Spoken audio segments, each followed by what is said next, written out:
हफ्ते भर ਦੀਆਂ ਦੀਨ ਦੁਨੀਆ ਦੇ ਨਾਲ ਇਮੀਗ੍ਰੇਸ਼ਨ ਦੀਆਂ ਜੁੜੀਆਂ ਹੋਈਆਂ ਖਬਰਾਂ ਲੈ ਕੇ ਮੈਂ ਬरुण कौर मान हाजिर। सत श्री अकाल, ਤੁਸੀਂ ਦੇਖ ਰਹੇ ਹੋ ਪੰਜਾਬ ਮੇਲ यूएसए टीवी ਦੀ ਖਾਸ ਪੇਸ਼ਕਸ਼ ਵੀਕਲੀ ਇਮੀਗ੍ਰੇਸ਼ਨ ਅਪਡੇਟ।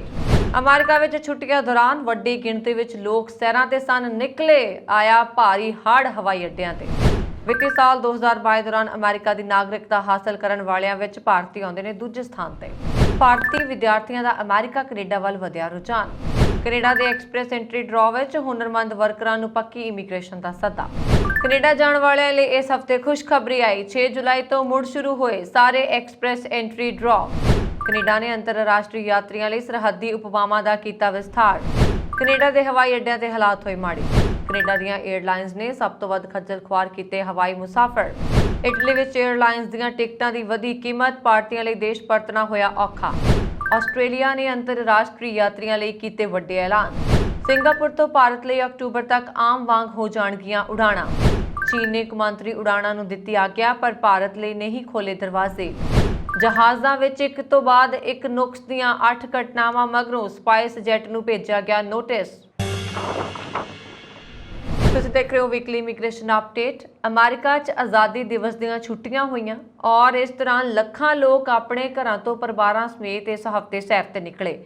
ਨਤੀਜੇ ਵਜੋਂ ਹਵਾਈ ਅੱਡਿਆਂ ਤੇ ਭਾਰੀ ਭੀੜ ਨੇ ਹਫੜਾ ਦਫੜੀ ਮਚਾ ਦਿੱਤੀ। ਪਿਛਲੇ ਦਿਨਾਂ 'ਚ ਪੂਰੇ ਅਮਰੀਕਾ ਵਿੱਚ 10,000 ਤੋਂ ਵੱਧ ਉਡਾਣਾਂ ਲੇਟ ਹੋਈਆਂ ਤੇ 1,000 ਤੋਂ ਵੱਧ ਰੱਦ ਹੋ ਗਈਆਂ। ਪਿਛਲੇ 2 ਸਾਲਾਂ ਤੋਂ ਕਰੋਨਾ ਮਹਾਮਾਰੀ ਕਾਰਨ ਘਰਾਂ ਵਿੱਚ ਕੈਦ ਹੋ ਕੇ ਬੇਚੈਨ ਲੋਕ ਸਮੁੰਦਰੀ ਕਿਨਾਰਿਆਂ, ਇਤਿਹਾਸਕ ਸਥਾਨਾਂ, ਨਜ਼ਦੀਕੀ ਰਿਸ਼ਤੇਦਾਰਾਂ ਨੂੰ ਦੇਖਣ ਲਈ ਬਾਹਰ ਆ ਰਹੇ ਨੇ। ਇੱਕ ਅਨੁਮਾਨ ਦੇ ਅਨੁਸਾਰ ਇਸ ਹਫ਼ਤੇ ਦੇ ਅੰਤ ਵਿੱਚ 125 ਮਿਲੀਅਨ ਤੋਂ ਵੱਧ ਲੋਕ ਪੂਰੇ ਅਮਰੀਕਾ ਵਿੱਚ ਉਡਾਣਾਂ ਫੜਨਗੇ। ਇਕੱਲੇ ਸ਼ੁੱਕਰਵਾਰ ਨੂੰ ਹੀ ਦੇਸ਼ ਭਰ ਦੇ ਹਵਾਈ ਅੱਡਿਆਂ ਤੇ 2.5 ਮਿਲੀਅਨ ਤੋਂ ਵੱਧ ਉਡਾਣਾਂ ਭਰੀਆਂ ਗਈਆਂ। ਹਵਾਈ ਅੱਡਿਆਂ ਤੇ ਵਰਤਮਾਨ ਵਿੱਚ 8 ਮਈ ਦੇ ਮੈਮੋਰੀਅਲ ਡੇ ਵੀਕਐਂਡ ਨਾਲੋਂ 8% ਜ਼ਿਆਦਾ ਭੀੜ ਹੋਈ ਸੀ। ਮੈਮੋਰੀਅਲ ਡੇ ਵੀਕਐਂਡ ਦੌਰਾਨ ਅਮਰੀਕਾ ਵਿੱਚ ਗਰਮੀਆਂ ਦੀਆਂ ਛੁੱਟੀਆਂ ਦੀ ਵੀ ਸ਼ੁਰੂਆਤ ਨੂੰ ਦਰਸਾਉਂਦਾ ਹੁੰਦਾ ਹੈ। ਟਰੈਵਲ ਐਪ ਹੋਪਰ ਦੇ ਅਨੁਸਾਰ ਹਵਾਈ ਕਿਰਾਏ 5 ਸਾਲਾਂ ਦੇ ਉੱਚ ਪੱਧਰ ਤੇ ਪਹੁੰਚ ਗਏ ਨੇ। ਇੱਕ ਔਸਤ ਵਿਅਕਤੀ ਘਰੇਲੂ ਉਡਾਣ ਲਈ ਵਾਪਸੀ ਟਿਕਟ ਤੇ $437 ਤੱਕ ਦਾ ਭੁਗਤਾਨ ਕਰ ਰਿਹਾ ਹੈ। ਅਮਰੀਕਾ ਵਿੱਚ ਵਿੱਤੀ ਸਾਲ 2022 ਦੌਰਾਨ 15 ਜੂਨ ਤੱਕ 6,61,500 ਲੋਕਾਂ ਨੂੰ ਨਾਗਰਿਕਤਾ ਦਿੱਤੀ ਗਈ। ਪਹਿਲੀ ਤਿਮਾਹੀ ਵਿੱਚ ਕੁਦਰਤੀ ਤੌਰ ਤੇ ਅਮਰੀਕਾ ਨਾਗਰਿਕਾਂ ਵਜੋਂ ਜਨਮ ਲੈਣ ਦੇ ਦੇਸ਼ ਵਜੋਂ ਭਾਰਤ ਮੈਕਸੀਕੋ ਤੋਂ ਬਾਅਦ ਦੂਜੇ ਨੰਬਰ ਤੇ ਹੈ। US citizenship and immigration services ਦੇ ਡਾਇਰੈਕਟਰ M ਜੱਡੂ ਨੇ ਸ਼ੁੱਕਰਵਾਰ ਨੂੰ ਕਿਹਾ ਕਿ ਇਤਿਹਾਸਕ ਤੌਰ ਤੇ ਸਾਡੇ ਦੇਸ਼ ਵਿੱਚ ਜੀਵਨ ਤੇ ਆਜ਼ਾਦੀ ਦੇ ਅਧਿਕਾਰ ਅਤੇ ਖੁਸ਼ ਰਹਿਣ ਦੀ ਆਜ਼ਾਦੀ ਨੇ ਦੁਨੀਆ ਭਰ ਦੇ ਲੱਖਾਂ ਲੋਕਾਂ ਨੂੰ ਅਮਰੀਕਾ ਵਿੱਚ ਰਹਿਣ ਲਈ ਆਕਰਸ਼ਿਤ ਕੀਤਾ। USCIS ਨੇ ਵਿੱਤੀ ਸਾਲ 2021 ਵਿੱਚ 8,55,000 ਨਵੇਂ ਅਮਰੀਕੀ ਨਾਗਰਿਕਾਂ ਦਾ ਸਵਾਗਤ ਕੀਤਾ। ਏਜੰਸੀ ਨੇ ਕਿਹਾ ਕਿ ਵਿੱਤੀ ਸਾਲ 2022 ਵਿੱਚ USCIS ਨੇ 15 ਜੂਨ ਤੱਕ 6,61,500 ਨਵੇਂ ਅਮਰੀਕੀ ਨਾਗਰਿਕਾਂ ਦਾ ਸਵਾਗਤ ਕੀਤਾ। ਇਸ ਵਿੱਚ ਕਿਹਾ ਗਿਆ ਕਿ ਇਸ ਸਾਲ 1 ਜੁਲਾਈ ਤੋਂ 8 ਜੁਲਾਈ ਤੱਕ 140 ਤੋਂ ਵੱਧ ਸਮਾਗਮਾਂ ਰਾਹੀਂ 6,600 ਨਵੇਂ ਨਾਗਰਿਕਾਂ ਦਾ ਸਵਾਗਤ ਕਰਕੇ ਸੁਤੰਤਰ ਦਿਵਸ ਉਹਨਾਂ ਨੇ ਮਨਾਇਆ। ਨਾਗਰਿਕਾਂ ਦਾ ਸੁਤੰਤਰ ਦਿਵਸ 4 ਜੁਲਾਈ ਨੂੰ ਮਨਾਇਆ ਗਿਆ ਸੀ। ਦੇਸ਼ ਵਿੱਚ ਗ੍ਰਹਿ ਸੁਰੱਖਿਆ ਮੰਤਰਾਲੇ ਮੁਤਾਬਕ ਵਿੱਤੀ ਸਾਲ 2022 ਵਿੱਚ ਪਹਿਲੀ ਤਿਮਾਹੀ ਵਿੱਚ ਨੈਚੁਰਲਾਈਜੇਸ਼ਨ ਰਾਹੀਂ ਨਾਗਰਿਕਤਾ ਹਾਸਲ ਕਰਨ ਵਾਲਿਆਂ ਚੋਂ 34 ਮੈਕਸੀਕੋ ਤੋਂ, ਭਾਰਤ, ਫਿਲੀਪੀਨਸ, ਕਿਊਬਾ ਅਤੇ ਡੋਮਿਨਿਕ ਰਿਪਬਲਿਕਨ ਦੇ ਸਨ। ਇਹਨਾਂ ਵਿੱਚੋਂ ਮੈਕਸੀਕੋ ਦੇ 24,508 ਅਤੇ ਭਾਰਤ ਦੇ 12,928 ਲੋਕਾਂ ਨੂੰ ਨਾਗਰਿਕਤਾ ਦਿੱਤੀ ਗਈ। ਤੁਸੀਂ ਦੇਖ ਰਹੇ ਹੋ ਵੀਕਲੀ ਇਮੀਗ੍ਰੇਸ਼ਨ ਅਪਡੇਟ। ਕਰੋਨਾ ਦਾ ਖੌਫ ਘਟਣ ਮਗਰੋਂ ਉੱਚ ਪੜ੍ਹਾਈ ਲਈ ਅਮਰੀਕਾ ਜਾਣ ਵਾਲੇ ਭਾਰਤੀ ਵਿਦਿਆਰਥੀਆਂ ਦੀ ਗਿਣਤੀ ਵਿੱਚ ਤੇਜ਼ੀ ਨਾਲ ਵਾਧਾ ਹੋ ਰਿਹਾ। ਇਕੱਲੇ ਅਮਰੀਕੀ ਐਮਬੈਸੀ ਨੂੰ ਇਸ ਸਾਲ ਭਾਰਤ ਤੋਂ ਸਟੂਡੈਂਟ ਵੀਜ਼ੇ ਲਈ 1.25 ਲੱਖ ਤੋਂ ਵੱਧ ਅਰਜ਼ੀਆਂ ਮਿਲੀਆਂ ਨੇ, ਜਿਨ੍ਹਾਂ ਨੂੰ ਜਾਰੀ ਕਰਨ ਲਈ ਐਮਬੈਸੀ ਵੱਲੋਂ ਵਾਧੂ ਉਪਾਅ ਕੀਤੇ ਜਾ ਰਹੇ ਨੇ। ਇਸੇ ਤਰ੍ਹਾਂ ਦੇ ਹਾਲਤ ਕੈਨੇਡਾ, ਆਸਟ੍ਰੇਲੀਆ ਤੇ ਨਾਲ ਦੇ ਨਾਲ ਬਰਤਾਨੀਆ ਦੀਆਂ ਐਮਬੈਸੀਆਂ ਦੇ ਸਾਹਮਣੇ ਵੀ ਆਏ ਨੇ। ਇਹਨਾਂ ਵਿੱਚ ਵੀ 1-1 ਲੱਖ ਤੋਂ ਵੱਧ ਭਾਰਤੀ ਵਿਦਿਆਰਥੀਆਂ ਨੇ ਸਟੂਡੈਂਟ ਵੀਜ਼ੇ ਲਈ ਅਪਲਾਈ ਕੀਤਾ ਹੈ। ਇਸ ਕਾਰਨ ਵੀਜ਼ਾ ਮਿਲਣ ਵਿੱਚ ਦੇਰੀ ਹੋ ਰਹੀ ਹੈ। ਅਮਰੀਕੀ ਐਮਬੈਸੀ ਦੇ ਅਧਿਕਾਰ ਬੁਲਾਰੇ ਮੁਤਾਬਕ ਪਿਛਲੇ ਸਾਲ ਐਮਬੈਸੀ ਨੇ ਗਰਮੀਆਂ ਦੌਰਾਨ 62,000 ਸਟੂਡੈਂਟ ਵੀਜ਼ੇ ਜਾਰੀ ਕੀਤੇ ਸਨ। ਤਦ ਕਰੋਨਾ ਮਹਾਮਾਰੀ ਦਾ ਪ੍ਰਭਾਵ ਕਾਫੀ ਹੱਦ ਤੱਕ ਜਾਰੀ ਸੀ, ਪਰ ਇਸ ਵਾਰ ਸਟੂਡੈਂਟ ਵੀਜ਼ਾ ਲਈ ਅਰਜ਼ੀਆਂ ਦੇਣ ਵਾਲਿਆਂ ਦੀ ਗਿਣਤੀ ਦੁੱਗਣੇ ਤੋਂ ਜ਼ਿਆਦਾ ਹੋ ਗਈ ਹੈ। ਐਮਬੈਸੀ ਨੂੰ ਦੇਸ਼ ਭਰ ਵਿੱਚੋਂ 1,25,000 ਵਿਦਿਆਰਥੀਆਂ ਦੀਆਂ ਵੀਜ਼ਾ ਅਰਜ਼ੀਆਂ ਪ੍ਰਾਪਤ ਹੋਈਆਂ, ਜਿਨ੍ਹਾਂ ਨੂੰ ਅੰਤਮ ਰੂਪ ਦਿੱਤਾ ਜਾ ਰਿਹਾ ਹੈ। ਹਾਲ ਹੀ ਵਿੱਚ ਵਿਦੇਸ਼ ਮੰਤਰਾਲੇ ਨੇ ਅਮਰੀਕਾ, ਬਰਤਾਨੀਆ, ਕੈਨੇਡਾ ਤੇ ਆਸਟ੍ਰੇਲੀਆ ਸਣੇ 8 ਦੇਸ਼ਾਂ ਦੀਆਂ ਅੰਬੈਸੀਆਂ ਨੂੰ ਕਿਹਾ ਸੀ ਕਿ ਉਹ ਭਾਰਤੀ ਵਿਦਿਆਰਥੀਆਂ ਦੀ ਵੀਜ਼ਾ ਪ੍ਰਕਿਰਿਆ ਤੇਜ਼ ਕਰੇ। ਦਰਅਸਲ ਵਿਦੇਸ਼ ਮੰਤਰਾਲੇ ਨੂੰ ਸ਼ਿਕਾਇਤਾਂ ਮਿਲ ਰਹੀਆਂ ਸਨ ਕਿ ਅੰਬੈਸੀ ਵਿੱਚੋਂ ਵੀਜ਼ਾ ਮਿਲਣ ਦਾ ਲੰਬਾ ਸਮਾਂ ਲੱਗ ਰਿਹਾ। ਅਮਰੀਕੀ ਅੰਬੈਸੀ ਦਾ ਕਹਿਣਾ ਹੈ ਕਿ ਵੀਜ਼ਾ ਪ੍ਰਕਿਰਿਆ ਨੂੰ ਤੇਜ਼ ਕਰਨ ਲਈ ਕਈ ਕਦਮ ਚੁੱਕੇ ਗਏ ਨੇ। ਹਜ਼ਾਰਾਂ ਵੀਜ਼ਾ ਅਪਾਇੰਟਮੈਂਟ ਸਲਾਟ ਵਧਾਏ ਗਏ ਨੇ ਅਤੇ ਸਟੂਡੈਂਟ ਵੀਜ਼ੇ ਲਈ ਇਨ ਪਰਸਨ ਇੰਟਰਵਿਊ ਦੀ ਲੋੜ ਨੂੰ ਖਤਮ ਕਰ ਦਿੱਤਾ ਗਿਆ ਹੈ। ਕੈਨੇਡਾ ਦੇ ਇਮੀਗ੍ਰੇਸ਼ਨ ਮੰਤਰਾਲੇ ਵੱਲੋਂ ਐਕਸਪ੍ਰੈਸ ਐਂਟਰੀ ਦੇ ਡਰਾਅ ਬਹਾਲ ਕਰ ਦਿੱਤੇ ਗਏ ਨੇ ਅਤੇ ਪਹਿਲੇ ਡਰਾਅ ਵਿੱਚ ਹੁਨਰਮੰਦ ਵਰਕਰ ਯਾਨੀ ਕਿ ਸਕਿਲਡ ਵਰਕਰ ਪ੍ਰੋਗਰਾਮ ਅਤੇ ਕੈਨੇਡੀਅਨ ਐਕਸਪੀਰੀਅੰਸ ਕਲਾਸ ਦੇ 1500 ਉਮੀਦਵਾਰਾਂ ਨੂੰ ਅਪਲਾਈ ਕਰਨ ਦਾ ਸੱਦਾ ਭੇਜਿਆ ਗਿਆ। ਕੰਪਰੀਹੈਂਸਿਵ ਰੈਂਕਿੰਗ ਸਿਸਟਮ ਦਾ ਸਕੋਰ 557 ਰਿਹਾ, ਜਿਸ ਦਾ ਭਾਵ ਹੈ ਕਿ ਇਸ ਤੋਂ ਵੱਧ ਸਕੋਰ ਵਾਲੇ ਉਮੀਦਵਾਰਾਂ ਨੂੰ ਹੀ ਇਸ ਡਰਾਅ ਵਿੱਚ ਮੌਕਾ ਮਿਲ ਸਕੇਗਾ। ਹੁਨਰਮੰਦ ਵਰਕਰਸ ਪ੍ਰੋਗਰਾਮ ਦੇ ਡਰਾਅ ਮਾਰਚ 2020 ਤੋਂ ਬੰਦ ਸਨ ਤੇ CEC ਦੇ ਡਰਾਅ ਬੀਤੇ ਸਾਲ ਸਤੰਬਰ 'ਚ ਰੋਕੇ ਗਏ ਸਨ। ਇਸੇ ਦੌਰਾਨ ਕੈਨੇਡਾ ਦੀ ਇਮੀਗ੍ਰੇਸ਼ਨ ਅਪਲਾਈ ਕਰਕੇ ਇੰਤਜ਼ਾਰ ਕਰ ਰਹੇ ਅਰਜ਼ੀਕਰਤਾਵਾਂ ਦੀ ਗਿਣਤੀ 25 ਲੱਖ ਦੇ ਕਰੀਬ ਹੋ ਚੁੱਕੀ ਹੈ। ਪਰ ਇਮੀਗ੍ਰੇਸ਼ਨ ਮੰਤਰੀ ਸੀਨ ਫਰੇਜ਼ਰ ਨੇ ਕਿਹਾ ਹੈ ਕਿ ਹੁਣ ਦੇ ਡਰਾਅ ਤੋਂ ਬਾਅਦ ਜੋ ਉਮੀਦਵਾਰ ਅਪਲਾਈ ਕਰਨਗੇ ਉਹਨਾਂ ਦੀਆਂ ਅਰਜ਼ੀਆਂ ਦਾ ਨਿਪਟਾਰਾ 6 ਮਹੀਨਿਆਂ ਦਾ ਕਰ ਦਿੱਤਾ ਜਾਏਗਾ। ਜੀ ਹਾਂ, 6 ਮਹੀਨਿਆਂ 'ਚ ਕਰ ਦਿੱਤਾ ਜਾਏਗਾ। ਔਰ ਹੁਨਰਮੰਦ ਵਰਕਰਾਂ ਵਾਸਤੇ ਕੈਨੇਡਾ ਦੇ ਦਰਵਾਜ਼ੇ 1967 ਵਿੱਚ ਖੋਲ੍ਹੇ ਗਏ ਸੀ ਅਤੇ ਕੋਰੋਨਾ ਵਾਇਰਸ ਮਹਾਮਾਰੀ ਕਰਕੇ ਮਾਰਚ 2020 ਵਿੱਚ ਇਸ ਪ੍ਰੋਗਰਾਮ ਨੂੰ ਰੋਕਣਾ ਪਿਆ ਸੀ। ਆਮ ਤੌਰ ਤੇ ਹਰੇਕ ਸਾਲ ਕੈਨੇਡਾ ਵੱਲੋਂ ਦਿੱਤੇ ਜਾਂਦੇ ਪੱਕੇ ਵੀਜ਼ਿਆਂ ਵਿੱਚ 45% ਹੁਨਰਮੰਦ ਵਰਕਰ ਹੁੰਦੇ ਨੇ, ਜਿਨ੍ਹਾਂ ਨੂੰ ਕੈਨੇਡਾ ਦੀ ਰੋਜ਼ਗਾਰ ਮਾਰਕੀਟ ਦੀਆਂ ਲੋੜਾਂ ਅਨੁਸਾਰ ਪਹਿਲ ਦਿੱਤੀ ਜਾਂਦੀ ਹੈ। ਕੈਨੇਡਾ 'ਚ ਪਹੁੰਚ ਚੁੱਕੇ ਵਿਦੇਸ਼ੀ ਵਿਦਿਆਰਥੀਆਂ ਤੇ ਕਾਮਿਆਂ ਲਈ CEC ਤਹਿਤ ਪੱਕੀ ਇਮੀਗ੍ਰੇਸ਼ਨ ਅਪਲਾਈ ਕਰਨ ਦਾ ਸੁਖਾਲਾ ਹੋ ਜਾਂਦਾ ਹੈ। ਕੈਨੇਡਾ ਦੇ ਇਮੀਗ੍ਰੇਸ਼ਨ ਮੰਤਰੀ ਸੀਨ ਫਰੇਜ਼ਰ ਨੇ ਟਵਿੱਟਰ ਤੇ ਇਸ ਹਫ਼ਤੇ ਪੁਸ਼ਟੀ ਕੀਤੀ ਸੀ ਕਿ ਸੰਘੀ ਉੱਚ ਕੁਸ਼ਲ ਸਟ੍ਰੀਮ ਦੇ ਤਹਿਤ ਐਕਸਪ੍ਰੈਸ ਐਂਟਰੀ ਡਰਾਅ 18 ਮਹੀਨਿਆਂ ਤੋਂ ਵੱਧ ਦੇ ਵਿਰਾਮ ਤੋਂ ਬਾਅਦ ਸ਼ੁਰੂ ਹੋ ਜਾਣਗੇ, ਜੋ ਹੋ ਵੀ ਗਏ ਨੇ। ਇਸ ਵਿੱਚ Canadian experience class, federal skilled worker class ਅਤੇ ਫੈਡਰਲ ਸਕਿਲਡ ਟ੍ਰੇਡਸ ਕਲਾਸ ਸ਼ਾਮਲ ਨੇ। ਇਹ ਕੁਝ ਉਮੀਦਵਾਰਾਂ ਲਈ ਰਾਹਤ ਹੈ ਕਿਉਂਕਿ ਇਮੀਗ੍ਰੇਸ਼ਨ ਰਿਫਿਊਜ਼ੀਜ਼ ਅਤੇ ਸਿਟੀਜ਼ਨਸ਼ਿਪ ਕੈਨੇਡਾ ਨੇ ਸਤੰਬਰ 2021 ਤੋਂ CEC ਉਮੀਦਵਾਰਾਂ ਨੂੰ ਸੱਦਾ ਨਹੀਂ ਦਿੱਤਾ। ਇਸ ਤੋਂ ਇਲਾਵਾ ਅਸੀਂ ਦਸੰਬਰ 2020 ਤੋਂ ਬਾਅਦ ਕੋਈ FSWP ਡਰਾਅ ਨਹੀਂ ਦੇਖਿਆ। ਇੱਕ ਪਿਛਲੀ IRCC ਘੋਸ਼ਣਾ ਵਿੱਚ ਕਿਹਾ ਗਿਆ ਹੈ ਕਿ ਉਹ 6 ਮਹੀਨੇ ਦੇ ਸੇਵਾ ਕਾਲ ਦੇ ਅੰਦਰ ਇਨ੍ਹਾਂ ਸਟ੍ਰੀਮਸ ਦੇ ਅਧੀਨ ਨਵੀਆਂ ਅਰਜ਼ੀਆਂ ਦੀ ਪ੍ਰਕਿਰਿਆ ਕਰਨਗੇ। ਸੰਘੀ ਉੱਚ ਕੁਸ਼ਲ ਪ੍ਰੋਸੈਸਿੰਗ ਵਸਤੂ ਸੂਚੀ ਵਿੱਚ ਅੱਧੇ ਤੋਂ ਵੱਧ ਦੀ ਕਟੌਤੀ ਕੀਤੀ ਗਈ ਹੈ। ਇੱਕ ਨਵੀਂ ਅਸਥਾਈ ਨੀਤੀ ਅਸਥਾਈ ਰੁਤਬੇ ਦੀ ਮਿਆਦ ਪੁੱਗਣ ਵਾਲੇ ਹਾਲ ਹੀ ਦੇ ਅੰਤਰਰਾਸ਼ਟਰੀ ਗ੍ਰੈਜੂਏਟਸ ਨੂੰ ਕੈਨੇਡਾ ਵਿੱਚ ਲੰਬੇ ਸਮੇਂ ਤੱਕ ਰਹਿਣ ਦਾ ਮੌਕਾ ਦੇਗੀ। ਇਮੀਗ੍ਰੇਸ਼ਨ ਮੰਤਰੀ ਹੁਣ 20 ਸਤੰਬਰ 2021 ਅਤੇ 31 ਦਸੰਬਰ 2022 ਦੇ ਵਿਚਕਾਰ ਮਿਆਦ ਪੁੱਗਣ ਵਾਲੇ PGWP ਵਾਲੇ ਅੰਤਰਰਾਸ਼ਟਰੀ ਗ੍ਰੈਜੂਏਟਸ ਨੂੰ ਪੋਸਟ ਗ੍ਰੈਜੂਏਟ ਵਰਕ ਪਰਮਿਟ ਵਧਾ ਰਿਹਾ ਹੈ। ਹਜ਼ਾਰਾਂ ਸਾਬਕਾ ਅੰਤਰਰਾਸ਼ਟਰੀ ਵਿਦਿਆਰਥੀਆਂ ਨੂੰ ਹੁਣ 18 ਮਹੀਨਿਆਂ ਦਾ ਵਾਧੂ ਓਪਨ ਵਰਕ ਪਰਮਿਟ ਮਿਲੇਗਾ। IRCC ਹੁਣ ਇੱਕ ਸਰਲ ਪ੍ਰਕਿਰਿਆ ਤੇ ਕੰਮ ਕਰ ਰਿਹਾ ਹੈ ਅਤੇ ਅਗਲੇ ਹਫ਼ਤਿਆਂ ਵਿੱਚ ਹੋਰ ਵੇਰਵੇ ਪ੍ਰਦਾਨ ਕਰੇਗਾ। ਬਿਨੇਕਾਰਾਂ ਨੂੰ ਆਪਣੀ ਅਰਜ਼ੀਆਂ ਦੀ ਪ੍ਰਕਿਰਿਆ ਦੌਰਾਨ ਕੈਨੇਡਾ ਵਿੱਚ ਨਹੀਂ ਰਹਿਣਾ ਪਏਗਾ। ਬਿਨੇਕਾਰ ਜੋ ਓਪਨ ਵਰਕ ਪਰਮਿਟ ਲਈ ਅਰਜ਼ੀ ਦਿੰਦੇ ਨੇ, ਜਦੋਂ ਉਹ ਆਪਣੀ ਸਥਾਈ ਨਿਵਾਸ ਅਰਜ਼ੀ ਦੀ ਪ੍ਰਕਿਰਿਆ ਹੋਣ ਦੀ ਉਡੀਕ ਕਰਦੇ ਨੇ, ਉਹ ਵਰਕ ਪਰਮਿਟ ਪ੍ਰਾਪਤ ਕਰਨ ਦੇ ਯੋਗ ਹੋਣਗੇ ਜੋ 2024 ਦੇ ਅੰਤ ਤੱਕ ਵੈਧ ਨੇ। ਪਰਿਵਾਰਕ ਪੁਨਰ ਏਕੀਕਰਨ ਦਾ ਸਮਰਥਨ ਕਰਨ ਲਈ ਮੁੱਖ ਬਿਨੇਕਾਰਾਂ ਦੀ ਸਥਾਈ ਨਿਵਾਸ ਅਰਜ਼ੀ ਵਿੱਚ ਸ਼ਾਮਲ ਤਤਕਾਲੀ ਪਰਿਵਾਰਕ ਮੈਂਬਰ ਜੋ ਕੈਨੇਡਾ ਤੋਂ ਬਾਹਰ ਨੇ ਆਪਣਾ ਓਪਨ ਵਰਕ ਪਰਮਿਟ ਪ੍ਰਾਪਤ ਕਰਨ ਦੇ ਯੋਗ ਹੋਣਗੇ। ਤੁਸੀਂ ਦੇਖ ਰਹੇ ਹੋ ਵੀਕਲੀ ਇਮੀਗ੍ਰੇਸ਼ਨ ਅਪਡੇਟ। ਕੈਨੇਡਾ ਸਰਕਾਰ ਨੇ ਕੋਵਿਡ-19 ਮਹਾਮਾਰੀ ਸੰਬੰਧੀ ਕੇਸਾਂ ਵਿੱਚ ਵਾਧੇ ਤੋਂ ਬਾਅਦ ਖਾਸ ਫੈਸਲੇ ਲਏ ਨੇ। ਕੈਨੇਡਾ ਸਰਕਾਰ ਨੇ ਦੇਸ਼ ਵਿੱਚ ਦਾਖਲ ਹੋਣ ਵਾਲੇ ਯਾਤਰੀਆਂ ਲਈ ਮੌਜੂਦਾ ਕੋਵਿਡ-19 ਜਨਤਕ ਸਿਹਤ ਉਪਾਵਾਂ ਨੂੰ ਘੱਟੋ-ਘੱਟ 30 ਸਤੰਬਰ ਤੱਕ ਵਧਾ ਦਿੱਤਾ, ਜਿਸ ਵਿੱਚ ਅਰਾਈਵਕੈਨ ਐਪ ਦੀ ਵਰਤੋਂ ਵੀ ਸ਼ਾਮਲ ਹੈ। ਇੱਕ ਰਿਲੀਜ਼ ਵਿੱਚ ਕੈਨੇਡਾ ਦੀ ਪਬਲਿਕ ਹੈਲਥ ਏਜੰਸੀ ਨੇ ਕਿਹਾ ਕਿ ਪੂਰੀ ਤਰ੍ਹਾਂ ਟੀਕਾਕਰਨ ਵਾਲੇ ਯਾਤਰੀਆਂ ਦੀ ਰੈਂਡਮ ਕੋਵਿਡ-19 ਟੈਸਟਿੰਗ ਨੂੰ ਸਾਰੇ ਹਵਾਈ ਅੱਡਿਆਂ ਤੇ ਜੁਲਾਈ ਦੇ ਅੱਧ ਤੱਕ ਰੋਕ ਦਿੱਤਾ ਜਾਏਗਾ। ਇਸ ਨੇ ਸਭ ਤੋਂ ਪਹਿਲਾਂ 11 ਜੂਨ ਨੂੰ ਵਿਰਾਮ ਦੀ ਘੋਸ਼ਣਾ ਕੀਤੀ ਸੀ ਅਤੇ ਰਿਲੀਜ਼ ਵਿੱਚ ਕਿਹਾ ਗਿਆ ਸੀ ਕਿ ਹਵਾਈ ਅੱਡਿਆਂ ਨੂੰ ਆਪਣੇ ਸੰਚਾਲਨ ਨੂੰ ਸੁਚਾਰੂ ਬਣਾਉਣ ਦੇ ਧਿਆਨ ਦੇਣ ਦੀ ਆਗਿਆ ਦੇ ਰਿਹਾ। ਜਨਤਕ ਸਿਹਤ ਏਜੰਸੀ ਨੇ ਕਿਹਾ ਕਿ ਉਹ ਹਵਾਈ ਅੱਡਿਆਂ ਤੋਂ ਬਾਹਰ ਹਵਾਈ ਯਾਤਰੀਆਂ ਲਈ ਟੈਸਟ ਪ੍ਰਦਾਤਾ ਸਟੋਰਾਂ, ਫਾਰਮੇਸੀਆਂ ਜਾਂ ਵਰਚੁਅਲ ਅਪਾਇੰਟਮੈਂਟਸ ਦੁਆਰਾ ਚੁਣਨ ਲਈ ਕੋਵਿਡ-19 ਟੈਸਟਿੰਗ ਨੂੰ ਟ੍ਰਾਂਸਫਰ ਕਰਨ ਦੀਆਂ ਯੋਜਨਾਵਾਂ ਨਾਲ ਅੱਗੇ ਵਧਾ ਰਹੀ ਹੈ। ਲਾਜ਼ਮੀ ਰੈਂਡਮ ਟੈਸਟਿੰਗ ਬਿਨਾਂ ਕਿਸੇ ਬਦਲਾਅ ਦੇ ਦਾਖਲੇ ਦੇ ਜ਼ਮੀਨੀ ਬਾਰਡਰ ਦੇ ਪੁਆਇੰਟਾਂ ਤੇ ਜਾਰੀ ਹੈ।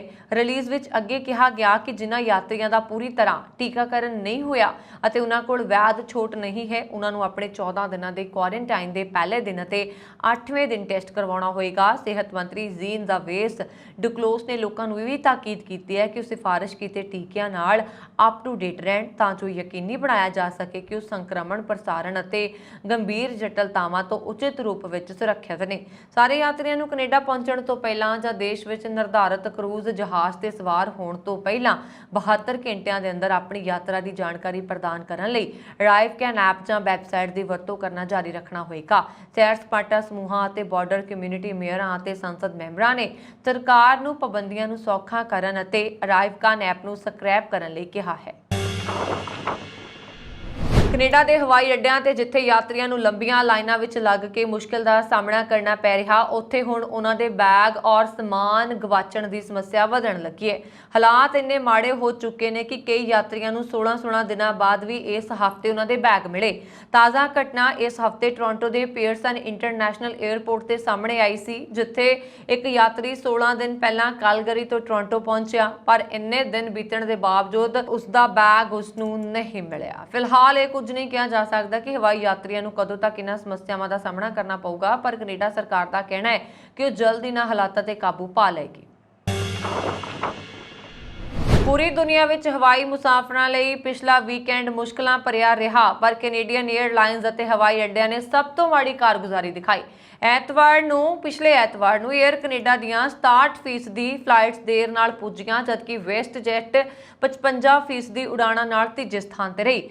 ਹਵਾਈ ਅੱਡਿਆਂ ਦੇ ਮਾਮਲੇ ਟੋਰਾਂਟੋ ਦੇ ਪੀਅਰਸਨ ਕੌਮਾਂਤਰੀ ਹਵਾਈ ਅੱਡੇ ਤੋਂ 53% ਫਲਾਈਟਸ ਦੇਰ ਨਾਲ ਰਵਾਨਾ ਹੋਈਆਂ। ਫਲਾਈਟਸ ਅਵੇਅਰ ਦੇ ਅੰਕੜਿਆਂ ਮੁਤਾਬਕ ਮੌਂਟਰੀਅਲ ਹਵਾਈ ਅੱਡੇ ਤੋਂ 43% ਫਲਾਈਟਸ ਦੇਰ ਨਾਲ ਰਵਾਨਾ ਹੋਈਆਂ ਤੇ ਇਹੀ ਹਾਲ ਲੰਡਨ ਦੇ ਹੀਥਰੋ ਹਵਾਈ ਅੱਡੇ ਦਾ ਵੀ ਰਿਹਾ। ਤੁਸੀਂ ਦੇਖ ਰਹੇ ਹੋ ਵੀਕਲੀ ਇਮੀਗ੍ਰੇਸ਼ਨ ਅਪਡੇਟ। ਕੋਵਿਡ-19 ਦਾ ਝੰਬਿਆ ਇਟਲੀ ਹੱਲੇ ਤੱਕ ਆਪਣੇ ਪੈਰਾਂ ਤੇ ਨਹੀਂ ਆ ਰਿਹਾ। ਖਾਣ ਪੀਣ ਦੀਆਂ ਚੀਜ਼ਾਂ ਵਿੱਚ ਹੋਇਆ ਚੌਖਾ ਵਾਧਾ ਵੀ ਪ੍ਰਵਾਸੀਆਂ ਦੇ ਨਾਲ ਇਟਾਲੀਅਨ ਲੋਕਾਂ ਨੂੰ ਮੱਥੇ ਤੇ ਹੱਥ ਮਾਰਨ ਨੂੰ ਮਜਬੂਰ ਕਰਦਾ ਹੈ। ਹੋਰ ਤਾਂ ਹੋਰ ਅੱਜ-ਕੱਲ੍ਹ ਇਟਲੀ ਤੋਂ ਭਾਰਤ ਜਾਣ ਆਉਣ ਲਈ ਵੀ 에ਅਰਲਾਈਨਾਂ ਦੀਆਂ ਟਿਕਟਾਂ ਦੇ ਭਾਅ ਅਸਮਾਨ ਤੇ ਚੜੇ ਹੋਏ ਨੇ, ਜਿਸ ਕਾਰਨ ਭਾਰਤੀ ਲੋਕਾਂ ਨੂੰ ਸਮਝ ਨਹੀਂ ਆ ਰਹੀ ਕਿ ਕੀ ਕੀਤਾ ਜਾਵੇ। ਇਸ ਸਮੇਂ ਵੀ ਇਟਲੀ ਵਿੱਚ ਕੋਵਿਡ-19 ਦੇ ਨਵੇਂ ਮਰੀਜ਼ਾਂ ਦੀ ਗਿਣਤੀ ਹਜ਼ਾਰਾਂ ਵਿੱਚ ਹੈ ਤੇ ਇਹ ਨਾਮੁਰਾਦ ਬਿਮਾਰੀ ਇਟਲੀ ਦੀਆਂ 1,68,484 ਜ਼ਿੰਦਗੀਆਂ ਦਾ ਦੀਵਾ ਸਦਾ ਲਈ ਗੁਲ ਕਰ ਚੁੱਕੀ ਹੈ।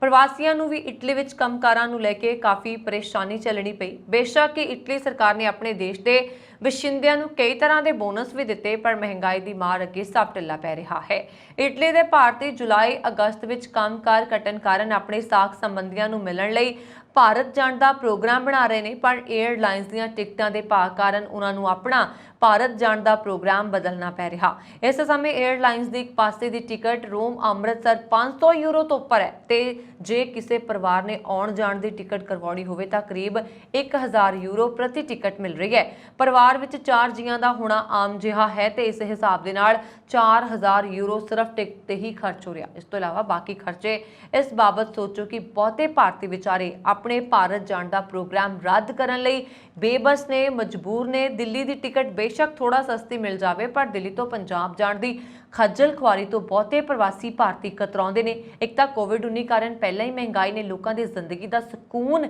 ਖਤਮ ਕਰ ਦਿੱਤਾ, ਦੂਜਾ 에ਅਰਲਾਈਨਸ ਦੀਆਂ ਟਿਕਟਾਂ ਲੋਕਾਂ ਨੂੰ ਆਪਣੇ ਸਾਕ ਸੰਬੰਧੀਆਂ ਨੂੰ ਮਿਲਣ ਤੋਂ ਰੋਕਣ ਵਿੱਚ ਖਾਸ ਭੂਮਿਕਾ ਨਿਭਾ ਰਹੀਆਂ ਨੇ।